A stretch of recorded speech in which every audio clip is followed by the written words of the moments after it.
ಶರತ್, ನಿಂಗೇನೂ ಆಗಿಲ್ಲ ಅಲ್ವಾಪ್ಪ? ಯಾಕೆ ಹೀಗೆಲ್ಲ ಆಗ್ತಾ ಇದೆ? ಮನೆಗೆ ಒಳ್ಳೇದಾಗ್ಲಿ ಅಂತ ಏನೇ ಮಾಡಿದ್ರು ಏನಾದ್ರೂ ಒಂದು ಅನಾಹುತ ಆಗ್ತಾ ಇದೆಯಲ್ಲ. ಅಣ್ಣ, it was just an accident ಅಣ್ಣ. ನೀನ್ ಬೇಜಾರ್ ಮಾಡ್ಕೊಂಬೇಡ ಪ್ಲೀಸ್. ಇಲ್ಲ ಶಾನ್ವಿ, ನನಗೆ ಹಾಗನ್ನಿಸ್ತಾ ಇಲ್ಲ. ಯಾವತ್ತೂ ಮಾಡದೇ ಇರೋ ಪೂಜೆನ ಇವತ್ತು ಮಾಡ್ತಾ ಇದ್ದೀವಿ. ಇವತ್ತೇ ಹೀಗಾಗ್ತಾ ಇದೆ.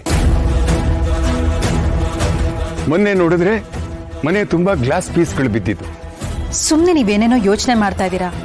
ಅದು ಕಾಕತಾಳೀಯ ಆಗಿರ್ಬೋದು ಅಂತ ನಾನು ನಿಮ್ಗೆ ಅವತ್ತೇ ಹೇಳಿದ್ನಲ್ಲ. ಅಂಕಲ್, ಯಾಕೆ ಅಷ್ಟೊಂದು ಓವರ್ ಥಿಂಕ್ ಮಾಡ್ತಿದ್ದೀರಾ? ಪಂಡಿತರು ಇಲ್ಲೇ ಇದ್ದಾರಲ್ಲ, ಅವನ್ನೇ ಕೇಳೋಣ. ಹೌದಲ್ವಾ? ನನಗೆ ಹೊಳಿಲೇ ಇಲ್ಲ. ಪಂಡಿತ್ರೆ, ಇದೇನು ಕಾಕತಾಳೀಯನೋ ಅಥವಾ? ಒಂದು ನಿಮಿಷ.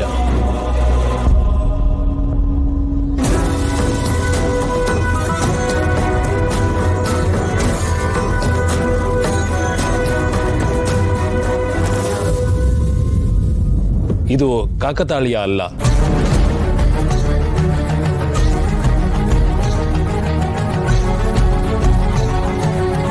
ಅಂಬಿಕಾ ಅಮ್ಮವ್ರ ಫೋಟೋಗೆ ದೀಪ ಹಚ್ಚಬೇಕಾದ್ರೆ ಹೀಗೆ ಆಗಿದೆ ಅಂದ್ರೆ ಅವ್ರಿಗೇನೋ ಅಸಮಾಧಾನ ಇದೆ ಅಂತ.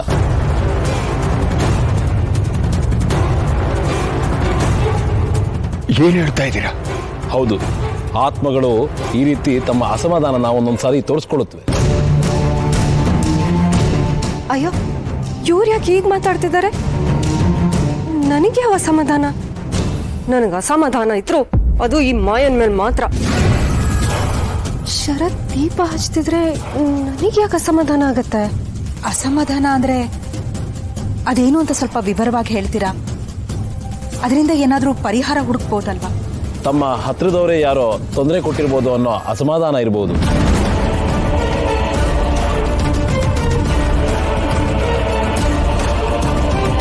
ಹತ್ತಿರದವ್ರೇನ? ಅದು ಹೇಗೆ ಸಾಧ್ಯ? ಅಂಬಿಕಾ ನಮ್ಮ ಮನೇಲಿರೋಷ್ಟು ದಿವಸನೂ ಅವಳು ಸೊಸೆಯಾಗಿರ್ಲಿಲ್ಲ, ಮನೆ ಮಗಳಾಗೇ ಇದ್ಲು. ಅವಳಿಲ್ಲ ಅನ್ನೋ ಕೊರತೆ ಇವತ್ತಿಗೂ ನಮಗೆ ಜೀರ್ಣಿಸಿಕೊಳ್ಳಕ್ ಆಗ್ತಾ ಇಲ್ಲ. ಹಾಗಿರ್ಬೇಕಾದ್ರೆ ಅವಳಿಗೆ ತೊಂದರೆ ಕೊಡುವಂತ ಕೆಲಸ ಯಾರು ಮಾಡ್ತಾರೆ ಈ ಮನೆಯಲ್ಲಿ? ನಿಜ ಪಂಡಿತ್ರೆ, ನೀವೆಲ್ಲೋ ತಪ್ಪಾಗಿ ಅರ್ಥ ಮಾಡ್ಕೊಂಡಿರ್ಬೇಕು. ಅಂಬಿಕಾ ಇದ್ದಾಗ್ಲೂ ಯಾರಿಗೂ ಯಾವತ್ತೂ ಅವಳು ತೊಂದರೆ ಕೊಟ್ಟವಳಲ್ಲ.